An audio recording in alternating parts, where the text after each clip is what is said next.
Bonsoir à tous, on se retrouve pour un tuto sur Pudge ou Pudge dans Dota 2. Tout dépend comment vous l'appelez. De toute façon, c'est pas, on va dire que c'est pas ce qui est le plus important. Donc Pudge qui est un héros force, corps à corps, initiateur, durable, nuker. Alors pourquoi bon bah tout simplement disabler de par son ultimate parce qu'il va pouvoir contrôler une personne. Initiateur parce que grâce à son grappin, il va pouvoir entamer un fight. En essayant d'attraper un ennemi, il va déclencher un fight entre deux équipes, souvent. Durable, parce que c'est un personnage... Excusez-moi. Durable, parce que c'est un personnage qui ne va pas perdre en utilité tout au long de la partie. Du début à la fin, il sera toujours utile, d'accord. Et nuker, parce que grâce à son grappin et son ultimate, il inflige quand même énormément de dégâts en très peu de temps. Allez, c'est parti. Et c'est un héros force. Alors, Pudge. Donc, ses skills. Donc son grappin, on en parlait juste avant, donc le Meat Hook, donc qui va infliger jusqu'à 362 dégâts pour une distance de 1300. Donc c'est énorme, ça sera le skill à privilégier, on va voir ça juste après. Son deuxième skill, Rot, donc c'est un skill qu'on va pouvoir activer, maintenir activé ou ou désactiver à notre guise. Un peu comme le soin Voodoo Restoration du Witch Doctor, c'est le même principe. Si on laisse activer, ça va être en permanence. Si on l'enlève, voilà, on le désactive. Donc ça va être une puanteur en fin de compte qui va ralentir la vitesse de déplacement du héros qui se retrouve dans cette puanteur. Donc qui se retrouve collé au Pudge en fin de compte. Ça va ralentir sa vitesse de déplacement de 27% et ça va lui infliger jusqu'à 120 de dégâts par seconde. Mais ça inflige également des dégâts au Pudge. Donc attention à ça. Flèche Hip. Alors ça c'est un skill. C'est un passif. Donc c'est un passif qui va augmenter votre résistance à la magie jusqu'à 12%. D'accord. Mais au-delà de ça, ça va également, à chaque fois qu'il va avoir un kill autour de vous, donc que ce soit vous qui tuez quelqu'un ou un de vos alliés, ça va augmenter votre quantité de force jusqu'à 2,5 par kill. D'accord. Donc 2,5 de force en plus par kill. Donc ça veut dire en fait, qui dit force, comme c'est un héros force, ça augmentera beaucoup ses dégâts de base, il tapera plus fort. Et ça augmentera également beaucoup sa quantité de vie. Voilà, parce que la force donne de la vie dans Dota. Et c'est ce qui fait d'ailleurs que c'est un des personnages qui finit, c'est celui d'ailleurs qui peut avoir le plus de vie du jeu, parce que selon le nombre de kills, il peut avoir un nombre de vie pas possible, ce qui fait de lui un énorme tank en fin de partie. Et pour finir, son ultimate Dismember. Alors Dismember, qu'est-ce que c'est? Le Pudge va manger une cible, il va la dévorer sur place, et pendant qu'il va la dévorer, il va infliger 120 de dégâts par seconde pendant et selon le il y aura un petit bonus de dégâts par rapport à sa quantité de force, d'accord. Vous voyez, multiplicateur de force, ça va jusqu'à 0,5, donc ça augmentera 0,5 fois sa force en termes de dégâts sur son ultimate, en plus des 120 par seconde. Et cet ultimate dure 3 secondes, d'accord. Voilà. Donc c'est parti, on va maintenant parler du skill build. Alors le skill build est très simple sur Pudge. Il va falloir privilégier les deux premiers skills. Donc en priorité le Meat Hook, toujours, puis le Rot, puis le Meat Hook, puis le Rot. Si vous avez vraiment un désir, toujours le Meat Hook, toujours en priorité, d'accord. Si vous avez envie de gagner de la force assez rapidement et même avoir un peu de résistance à la magie, ça vous coûte rien de mettre un point dans Flèche Hip. Mais bon, normalement, si votre game se passe bien, vous avez assez de kills, etc. Inutile, si vous faites beaucoup de kills, vous savez de toute façon que vous allez récupérer de la force plus tard, c'est pas une urgence. Si vous voulez pas avoir les bonus tout de suite grâce à vos kills, moi je vous conseille de maximiser les deux premiers, d'accord. Donc là niveau 6 on prend l'ultimate, bien sûr, on continue. Donc vous reprenez Meat Hook, vous remettez Rot, et enfin, maintenant vous allez maximiser Flèche Hip. D'accord. Donc son passif. Voilà. Donc maintenant on va le monter au niveau max. Voilà. Voilà, donc l'ordre c'est ça. Maintenant on va faire un petit aperçu de ses skills. comme d'habitude. Donc on va mettre un petit héros, hop. Alors le Meat Hook, ça ressemble à ça. Donc, par exemple, for fun, on va se mettre là. Et il est à peu près par là. Hop. Voilà, vous avez vu les dégâts énormes qu'il a pris. D'accord. C'est quand même assez monumental. Et vous avez vu aussi le grappin, le Meat Hook est quand même vachement puissant et vachement va quand même vachement loin, d'accord. Il y a une très très grosse portée. Donc, et puis vous pouvez même envoyer votre chaîne dans le brouillard comme je viens de vous le montrer. Hein. Donc ça c'est son grappin. Je vous le remontre, mais bien à la lumière ce coup-ci.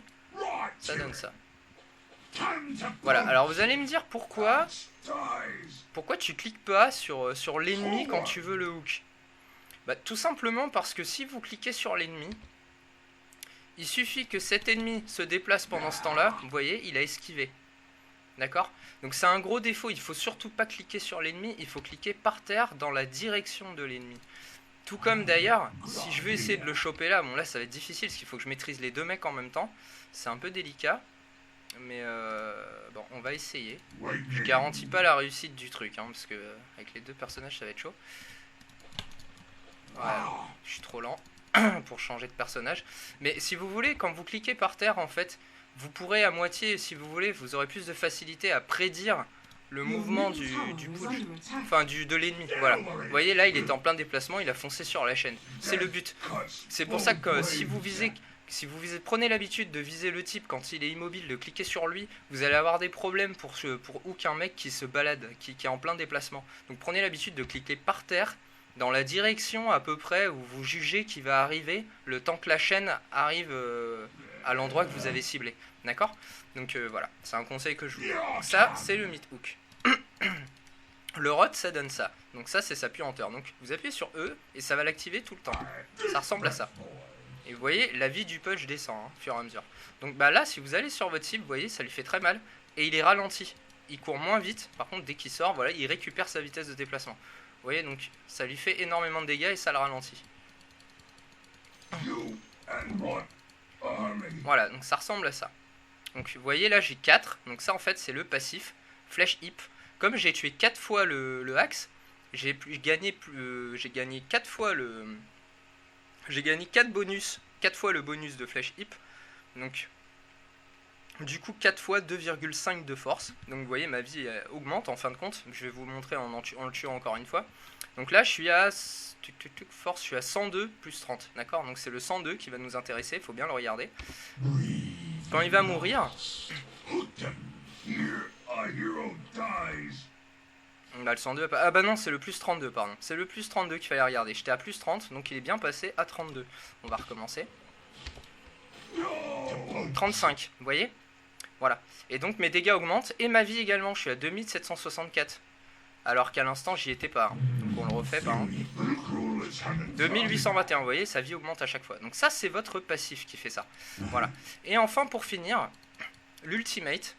Donc quand je vous dis qu'il mange un adversaire, en fait, il le dévore, bah, ça fait ça. Voilà.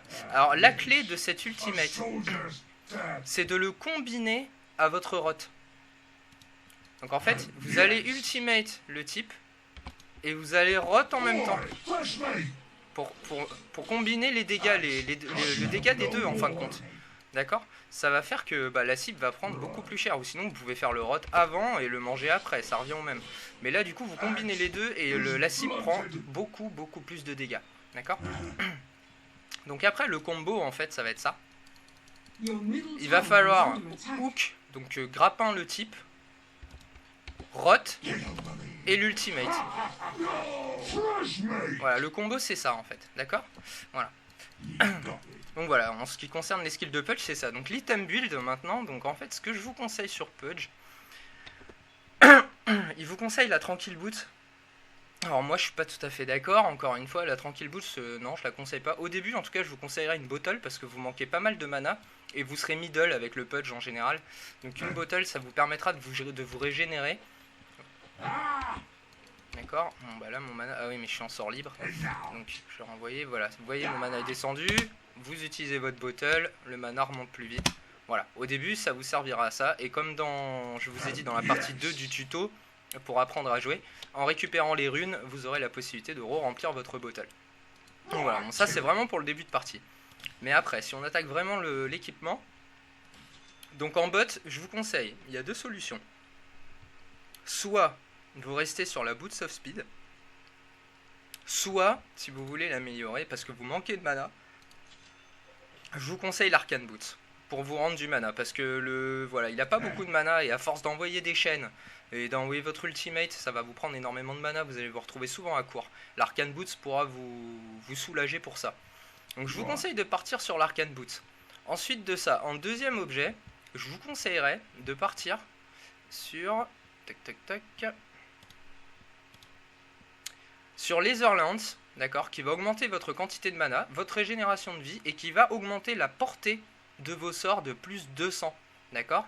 Et ça va également augmenter les dégâts de vos sorts de 8%, d'accord. Donc Laser Lance, donc très bien, je vous conseille de la prendre juste derrière votre bot.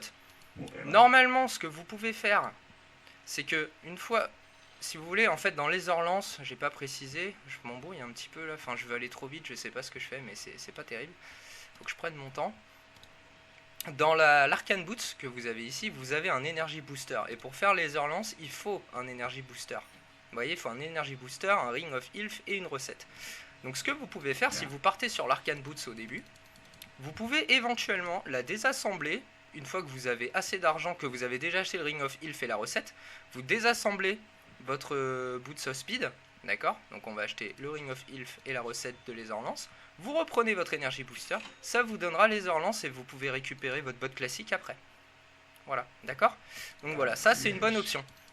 Et de cette façon, votre bot après, vous pourrez à terme l'améliorer carrément directement en Boots of Travel pour pouvoir vous téléporter. Mais là on n'y est pas tout de suite. Pour l'instant on est à Laser Lance. Une fois Laser Lance acquise,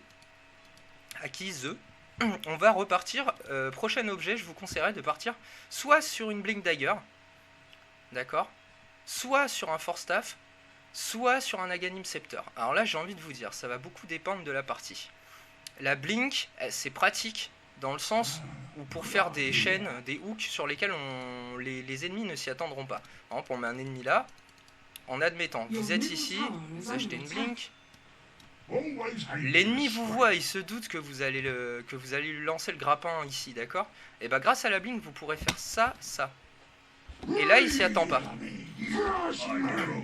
D'accord. Vous pourrez même vous mettre, grâce à la Blink, dans des décors. Ce que vous pourrez pas faire normalement.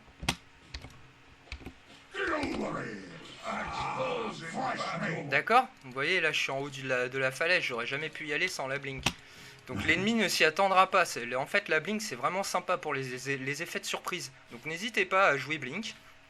Maintenant, si vous n'êtes pas un fanatique de la Blink, parce que voilà, quand vous faites taper, ça recharge, etc., vous pouvez pas vous en aller, vous pouvez partir plutôt sur un Force Staff. Le Force Staff, au final, vous permettra à peu près de faire la même chose. C'est un peu moins pratique. Vous voyez, bah, d'ailleurs, c'est tellement moins pratique que j'ai fail. Parce que ça me pousse un peu loin. Est-ce que là, ça devrait aller ? Voilà. Donc voilà, vous pourrez vous placer à des endroits encore un peu spéciaux, hein, pour Hook encore, sans qu'on s'y attende. Mais l'avantage par contre du Force Staff, c'est que bah, si vous vous faites taper, vous avez quand même la possibilité de vous échapper. Par exemple, là, si on vous poursuit, on vous tape, vous pouvez passer la falaise grâce au Force Staff, ce que vous ne pourrez pas faire grâce à la Blink, parce que tant qu'on vous tape, elle recharge. Donc voilà. Au choix, hein. Donc soit Blink, soit Force Staff, soit les deux, si vous êtes carrément un fanatique de la survie et des effets de surprise, les deux seront très appropriés. Ensuite, je vous conseille un Aghanim Scepter. Alors pourquoi l'Aghanim Scepter? L'Aghanim Scepter, regardez votre ultimate. Donc en fait là ce qui va se passer, ça augmente en fait. Enfin avant c'était ça. Amélioration Dismember.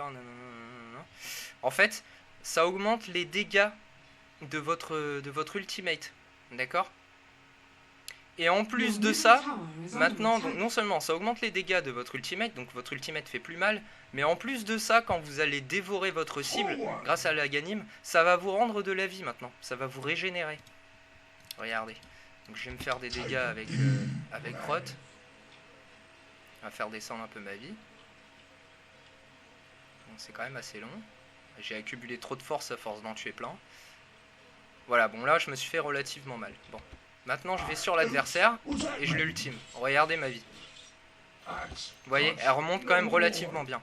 Voilà, donc ça c'est grâce à la gagne. Et en plus de ça, il y a un effet supplémentaire. C'est que votre mid-hook, mais maintenant, ça inflige 450 de dégâts au lieu de 360, donc ce qui est énorme, d'accord. Ça fait encore plus mal qu'avant, mais en plus de ça, c'est qu'avant, ça mettait 12 secondes, si je ne m'abuse, à recharger. 11 secondes, on voit le temps de recharge en bas à gauche, donc 11 secondes de recharge. Dès que vous prenez la Ganim, vous passez à 4 secondes de recharge. Alors, temps de recharge sceptre, 4 secondes. Donc toutes les 4 secondes, vous allez pouvoir envoyer votre chaîne. C'est complètement abusé. D'accord? En plus de faire 450 de dégâts, enfin c'est vraiment n'importe quoi. D'accord? Donc je vous conseille franchement la Ganim. Ensuite, rendu à ce stade-là de la partie, vous serez vachement bien. J'ai envie de dire, ça dépendra vachement de ce qu'il y a en face. Bon, je vais enlever le force staff parce que les deux, je trouve que c'est pas très optimisé pour une fin de game. Là, éventuellement, je vous conseillerais de partir soit sur une pipe of insight s'il y a vraiment de dégâts magiques en face pour pouvoir tanker les dégâts magiques. Bien que vous ayez une résistance personnelle, mais ça aidera toute votre équipe. Sinon, je vous conseillerais de partir sur un Heart of Tarrasque qui va vous donner une quantité de vie pas possible et surtout une régénération de vie complètement incroyable. Regardez, j'ai activé Rod, votre vie ne descend même plus. Tellement l'Heart of Tarrasque vous rend de la vie, d'accord? Ça descend même plus, ça descend, ça remonte tout de suite. Donc voilà, l'Heart of Tarrasque est vachement bien, ça augmente beaucoup vos dégâts. Enfin voilà, c'est vraiment c'est le top pour un Pudge. Le Lotus Orb pourra être utile si vous avez beaucoup de lanceurs de sorts en face. En l'activant sur vous, vous allez renvoyer les sorts à l'envoyeur, d'accord? Donc vous prendrez quand même le sort dans la figure, mais vous l'enverrez en même temps dans la tête de celui qui vous l'a envoyé. Donc c'est quand même pas mal. Et sinon, une Shiva's Guard peut être vraiment bien aussi pour bien booster votre quantité de mana. Et surtout, voilà, s'il y a quelqu'un avec beaucoup d'illusions, vous pourrez lui faire énormément de dégâts à toutes ces illusions. Sachant aussi que la Shivas ralentit la vitesse d'attaque, la vitesse de déplacement et inflige des dégâts à tous ceux qui sont dans la zone. Donc pour pouvoir rattraper quelqu'un qui s'enfuit s'il est ralenti, c'est vraiment pas mal aussi. Voilà. Et pour finir, votre bot, une fois tout votre équipement acquis, votre bot tout simplement, et vous la changez en Boots of Travel. Et là vous pourrez vous téléporter sur un creep allié sur la carte pour pouvoir intervenir par surprise. Et voilà. Tac. Bon d'accord, c'était pas vraiment lui que je voulais, il y avait un creep en travers, et je rechoppe encore un creep décidément. Voilà. Et puis faire des effets de surprise comme ceci. D'accord? Voilà. Donc voilà, donc après bon c'est au niveau de l'ordre, j'ai envie de dire c'est vous qui allez calculer un petit peu comment vous voulez gérer votre truc. Mais voilà, je pense que en termes de d'item build, c'est pas mal du tout pour le Pudge.